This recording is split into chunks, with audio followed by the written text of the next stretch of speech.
알람이 울립니다. 명절 아침입니다. 예전 같으면 지금쯤 고속도로 위에 있었을 시간입니다. 졸린 눈으로 운전대를 잡고 라디오에서 흘러나오는 교통 정보를 들으며 조금이라도 빨리 도착하겠다는 마음으로 엑셀을 밟았을 시간입니다.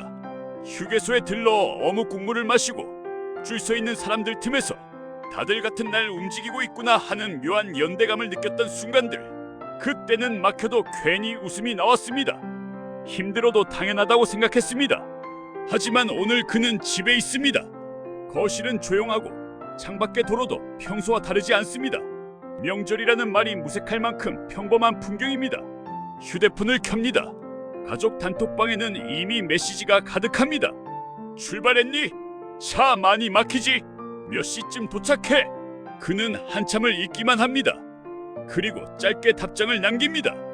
이번에는 못 갈 것 같아요. 이 한 문장을 보내기까지 며칠이 걸렸습니다. 사실은 알고 있었습니다.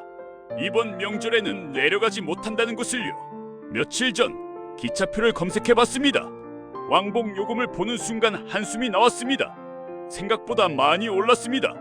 거기에 부모님 용돈, 조카들 세뱃돈, 차례상의 보탤 돈까지 더하면 적지 않은 금액이 됩니다. 통장 잔고를 확인합니다. 이번 달 카드값을 떠올립니다. 월세와 공과금, 생활비를 계산해 봅니다. 다녀오면 다음 달이 불안해집니다. 그래서 예매 화면을 닫았습니다. 가고 싶지 않은 것이 아닙니다. 갈 수 없는 겁니다. 뉴스에서는 말합니다. 역대 최대 명절 이동 인구. 공항은 붐비고 고속도로는 정체라고 합니다. 하지만 화면에 잡히지 않는 사람들도 있습니다. 움직이지 못한 사람들입니다.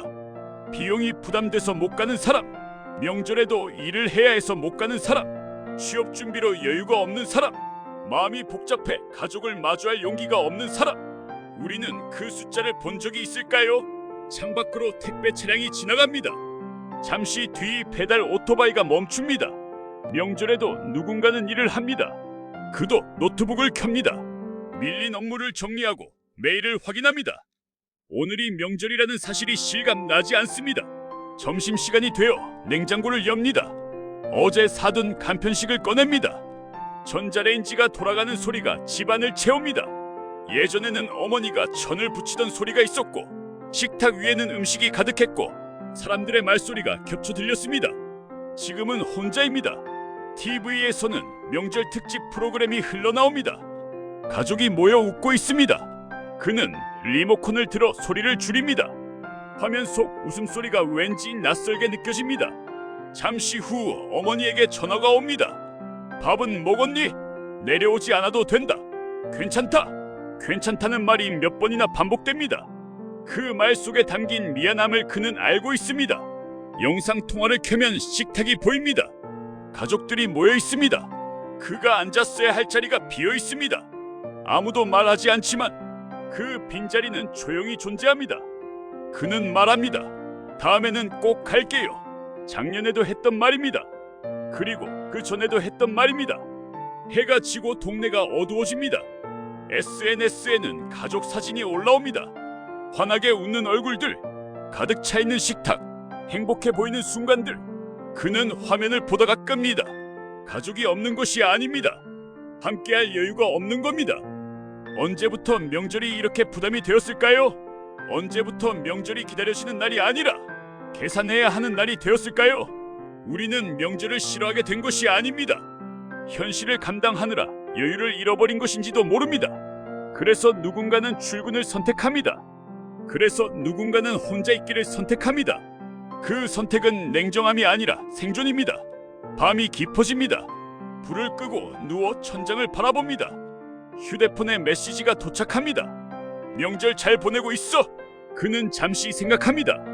그리고 답장을 보냅니다. 응, 잘 보내고 있어. 그 말은 거짓말이 아닙니다. 각자의 자리에서 하루를 버텨냈다는 뜻입니다. 지금 이 영상을 보고 있는 여러분, 혹시 오늘 어디에도 가지 못했다고 해서 스스로를 작게 느끼고 있지는 않습니까? 하지만 기억해 주셨으면 합니다. 내려가지 못한 당신도, 출근한 당신도, 혼자 하루를 보낸 당신도 잘못한 것이 아닙니다. 시대가 변했습니다. 삶의 방식이 변했습니다. 명절도 그 변화 속에 있습니다. 이제 명절은 하나의 모습만 있는 것이 아니라 여러 형태로 존재합니다. 고향으로 향하는 명절, 일터에서 보내는 명절, 혼자 조용히 보내는 명절, 그 모든 명절이 지금 우리의 현실입니다. 그래도 우리는 바랍니다. 다음 명절에는 조금 덜 미안해지기를, 조금 덜 계산하게 되기를, 조금 더 웃을 수 있기를. 여러분의 명절은 어떤 하루였습니까?